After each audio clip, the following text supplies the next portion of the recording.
Hello ಕನ್ನಡಿಗ ಶರಣು ಶರಣಾರ್ಥಿ ಪ್ರೀತಿಯ ಸ್ನೇಹಿತರೆ, ಇವತ್ತಿನ ನಮ್ಮ ಒಂದು ಜಾಬ್ ಸರ್ಚ್ ಏನು ವಿಶೇಷ ಮಾಹಿತಿಯಪ್ಪ ಅಂದರೆ RDPR Karnataka home dispersion requirement 2026. ಹೌದು ಸ್ನೇಹಿತರೆ, ಗ್ರಾಮೀಣಾಭಿವೃದ್ಧಿ ಮತ್ತು ಪಂಚಾಯತ್ ರಾಜ್ ಇಲಾಖೆಯಿಂದ ಹೋಮ್ ಡುಬ್ಲೆಸ್ ಮತ್ತು ಪರ್ನಸ್ ಇರ್ತಕ್ಕಂಥ ಅಂದರೆ ಹುದ್ದೆಗಳ ಭರ್ತಿಗೆ ಅರ್ಹ ಹಾಗೂ ಆಸಕ್ತ ಪುರುಷ ಮತ್ತು ಮಹಿಳಾ ಅಭ್ಯರ್ಥಿಗಳಿಂದ ಅರ್ಜಿಗಳನ್ನು ಆಹ್ವಾನಿಸಲಾಗಿದೆ. ಹುದ್ದೆಗಳ ಭರ್ತಿಗೆ ಸಂಬಂಧಿಸಿದಂತೆ ಕರ್ತವ್ಯ ಸ್ಥಳ, ಶೈಕ್ಷಣಿಕ ಅರ್ಹತೆ, ಆಯ್ಕೆ ವಿಧಾನ, ವೇತನ, ಹುದ್ದೆಗಳ ಬಗ್ಗೆ ಮಾಹಿತಿ, ಓವರಾಲ್ ಆಗಿ ನೋಟಿಫಿಕೇಶನ್ ವಿವರವನ್ನು ನಾನು ನಿಮಗೆ ಈ ವಿಡಿಯೋದಲ್ಲಿ ತಿಳಿಸ್ಕೊಡ್ತಾ ಇದ್ದೀನಿ. ಅದಕ್ಕಿಂತ ಮುಂಚಿತವಾಗಿ ನಮ್ಮ ಯೂಟ್ಯೂಬ್ ಚಾನಲ್ಗೆ ಮೊದಲ ಬಾರಿ ಭೇಟಿ ನೀಡಿದರೆ ಸಬ್ಸ್ಕ್ರೈಬ್ ಜೊತೆಗೆ ಬೆಲ್ ಐಕನ್ ಕ್ಲಿಕ್ ಮಾಡೋದನ್ನ ಮರೆಯಬೇಡಿ. ಯಾಕಪ್ಪ ಅಂದರೆ ಪ್ರತಿನಿತ್ಯ ನಾವು ಕೇಂದ್ರ ಮತ್ತು ರಾಜ್ಯ ಸರ್ಕಾರದ ಹೊಸ ಉದ್ಯೋಗ ಮಾಹಿತಿಗಳಿಂದ ತಪ್ಪದೆ ನೋಟಿಫಿಕೇಶನ್ ನಿಮಗೆ ಮೊದಲಿಗೆ ಬರಲಿದೆ. ಸ್ನೇಹಿತರೆ, ಹುದ್ದೆಗಳ ಬಗ್ಗೆ ನಾವು ಮಾಹಿತಿ ನೋಡ್ತಾ ಹೋಗೋಣ ಬನ್ನಿ.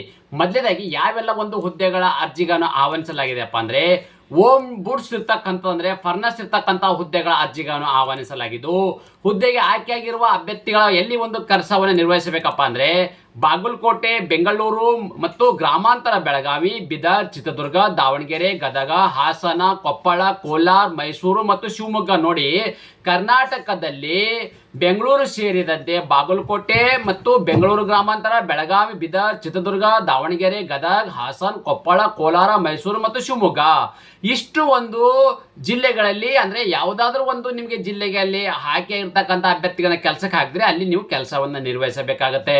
ಅದೇ ರೀತಿ ಅರ್ಹತೆ, ಈ ಒಂದು ಹುದ್ದೆನ ಪಡೆದುಕೊಳ್ಳಬೇಕಾದ್ರೆ ಯಾವ ಒಂದು ಅರ್ಹತೆ ಹೊಂದಿರಬೇಕಪ್ಪ ಅಂದರೆ ಸಾರ್ವಜನಿಕ ಆಡಳಿತ, ಕಾನೂನು, ಶೈಕ್ಷಣಿಕ ಕ್ಷೇತ್ರದಲ್ಲಿ, ಸಮಾಜ ಸೇವೆ, ಮ್ಯಾನೇಜ್ಮೆಂಟ್ ಇವುಗಳಲ್ಲಿ ಯಾವುದಾದ್ರೂ ಒಂದು ಕ್ಷೇತ್ರಗಳಲ್ಲಿ ಕನಿಷ್ಠ 10 ವರ್ಷಗಳ ಸೇವಾ ಅನುಭವ ಹೊಂದಿರಬೇಕು.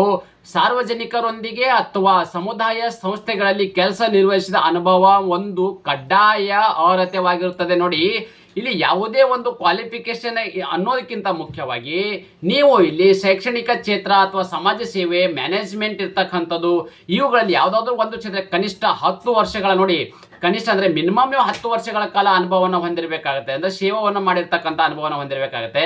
ಸಾರ್ವಜನಿಕರೊಂದಿಗೆ ಅಥವಾ ಸಮುದಾಯದ ಸಂಸ್ಥೆಗಳು, ನೋಡಿ ಸಾರ್ವಜನಿಕರೊಂದಿಗೆ ಅಥವಾ ಸಮುದಾಯದ ಸಂಸ್ಥೆಗಳಲ್ಲಿ ಕೆಲಸ ನಿರ್ವಹಿಸಿದ ಅನುಭವವನ್ನು ಒಂದು ಕಡ್ಡಾಯ ಅರ್ಹತೆವಾಗಿದೆ. ಅಂದರೆ ಇದು ಒಂದು ಮುಖ್ಯವಾಗಿರ್ತಕ್ಕಂಥ ಒಂದು ಆದಾಯವಾಗಿದೆ. ಅಂದರೆ ಇದು ಇರ್ತಕ್ಕಂಥ ಅರ್ಹತೆ ಇರಲೇಬೇಕಾಗಿದೆ. ಓಕೆ, ಅದೇ ರೀತಿ ವಯೋಮಾನ, ನೋಡಿ ಅರ್ಜಿ ಸಲ್ಲಿಸಬೇಕಾದ್ರೆ ಒಂದು ವಯೋಮಿತಿ ಎಷ್ಟು ಬೇಕಪ್ಪ ಅಂದರೆ ಅರ್ಜಿ ಸಲ್ಲಿಸಲು ನಿಗದಿಪಡಿಸಿದ ಕೊನೆಯ ದಿನಾಂಕ ಗರಿಷ್ಠ 66 ವರ್ಷ ಒಳಗಡೆ ಇರ್ತಕ್ಕಂಥ ಅಭ್ಯರ್ಥಿ. ನೋಡಿ, ಗರಿಷ್ಠ ಇರ್ತಕ್ಕಂಥದ್ದು ನೀವು ಅರ್ಜಿ ಸಲ್ಲಿಸಬೇಕಾದ್ರೆ ಆ ಒಂದು ಅರ್ಜಿ ಸಲ್ಲಿಕೆ ದಿನಾಂಕಕ್ಕೆ ಅನುಗುಣವಾಗಿ ಮ್ಯಾಕ್ಸಿಮಮ್ ನಿಮಗೆ 66 ವರ್ಷ ಒಳಗಡೆ ಇರ್ತಕ್ಕಂಥ ಅಭ್ಯರ್ಥಿಗಳು ಹುದ್ದೆಗಳಿಗೆ ಸಲ್ಲಿಸಬಹುದು.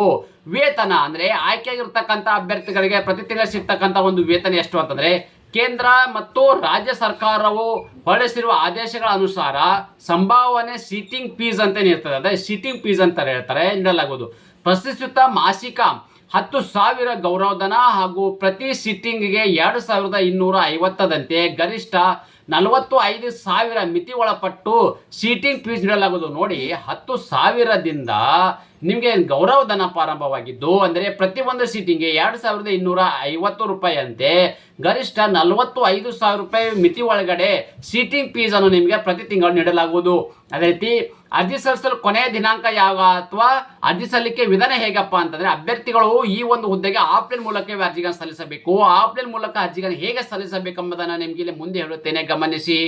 ಸ್ನೇಹಿತರೆ, ನಿಮಗೆ ಮೊದಲೇ ಹೇಳಿದೆ ಆಫ್ಲೈನ್ ಅಪ್ಲಿಕೇಶನ್ ಅಂತ ಹೇಳಿ. ಈ ಆಫ್ಲೈನ್ ಅಪ್ಲಿಕೇಶನ್ ಈ ಒಂದು ಅಡ್ರೆಸ್ಗೆ ತಮ್ಮ ಅರ್ಜಿಗಳನ್ನು ಕಳಿಸ್ಕೊಡ್ಬೇಕಾಗತ್ತೆ.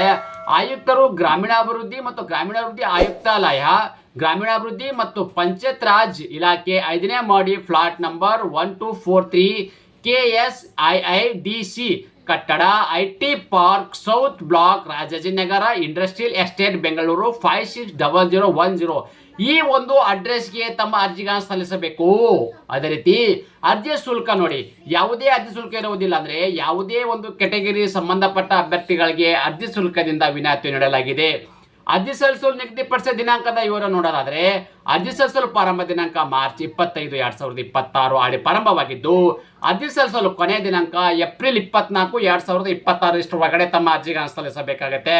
ಅದೇ ರೀತಿ ಇನ್ನೊಂದೊಬ್ಬ ಮುಖ್ಯವಾಗಿರ್ತಕ್ಕಂಥ ಮಾಹಿತಿ ಏನಪ್ಪ ಅಂದರೆ ನೋಟಿಫಿಕೇಶನ್ ಆಗಿರ್ಬೋದು, ಅಪ್ಲಿಕೇಶನ್ ಆಗಿರ್ಬೋದು ಮತ್ತು ಟೆಲಿಗ್ರಾಮು, ವ್ಯಾಟ್ಸಪ್ ಲಿಂಕು ಇವೆಲ್ಲವೂ ಕೂಡ ನನ್ನ ಯೂಟ್ಯೂಬ್ ಡಿಸ್ಕ್ರಿಪ್ಷನ್ ಬಾಕ್ಸಲ್ಲಿ ನಿಮ್ಗೆ ಲಿಂಕನ್ನು ಕೊಟ್ಟಿದ್ದೇನೆ. ಆ ಲಿಂಕ್ ಮೇಲೆ ಕ್ಲಿಕ್ ಮಾಡಿದಾಗ ಏನಾಗುತ್ತೆ, ನಮ್ಮ ಟೆಲಿಗ್ರಾಮ್ಗೆ ಜಾಯ್ನ್ ಆಗಿ ಅಲ್ಲಿ ನಾನು ನಿಮಗೆ ಒಂದು ಅಪ್ಲಿಕೇಶನ್ನ ಕೊಡ್ತೇನೆ. ನೋಡಿ, ತಾವುಗಳು ಗಮನಿಸ್ತಾ ಇದ್ದೀರಿ, ಈ ಒಂದು ಅಪ್ಲಿಕೇಶನ್ ಇದೆ. ಈ ಒಂದು ಅಪ್ಲಿಕೇಶನ್ ಮೂಲಕ ನೋಡಿ ಕಾಣ್ತಾ ಇದೆಯಲ್ಲ, ಈ ಒಂದು ಅಪ್ಲಿಕೇಶನ್ ಇದೆ. Okay, offline application. ನೀವು ಇರ್ತಕ್ಕಂಥ ಒಂದು ಬೇಸಿಕ್ ಇನ್ಫಾರ್ಮೇಷನ್ ಅನ್ನು ಫಿಲ್ ಮಾಡಿ. ನಾನು ನಿಮಗೆ ಮೊದಲೇ ಹೇಳಿದ್ದೆ ನೋಡಿ, ಈ ಒಂದು ಅಡ್ರೆಸ್ಗೆ ತಮ್ಮ ಅರ್ಜಿಗಳನ್ನು ಕಳಿಸ್ಕೊಡ್ತಕ್ಕಂಥದ್ದು ಯಾವಾಗ, ಏಪ್ರಿಲ್ 24, 2026 ಒಳಗಡೆ ತಮ್ಮ ಅರ್ಜಿಗಳನ್ನು ಆಫ್ಲೈನ್ ಮುಖಾಂತರ ತಮ್ಮ ಅರ್ಜಿಗಳನ್ನು ಕಳಿಸ್ಕೊಡ್ತಕ್ಕಂಥದ್ದು. ನಾನು ಕೊಟ್ಟಿರ್ತಕ್ಕಂಥ ಉದ್ಯೋಗ ಮಾಹಿತಿ ನೀವು ಇಷ್ಟಪಡ್ತೀರಿ ಅಂತ ಭಾವಿಸುತ್ತೇನೆ. ಈ ಉದ್ಯೋಗ ಮಾಹಿತಿ ನಿಮಗೆ ಇಷ್ಟವಾದರೆ ನಿಮ್ಮ ಫ್ಯಾಮಿಲಿಗೂ ಫ್ರೆಂಡ್ಸ್ಗೂ ಶೇರ್ ಮಾಡೋದನ್ನು ಮರೆಯದಿರಿ. ಧನ್ಯವಾದ.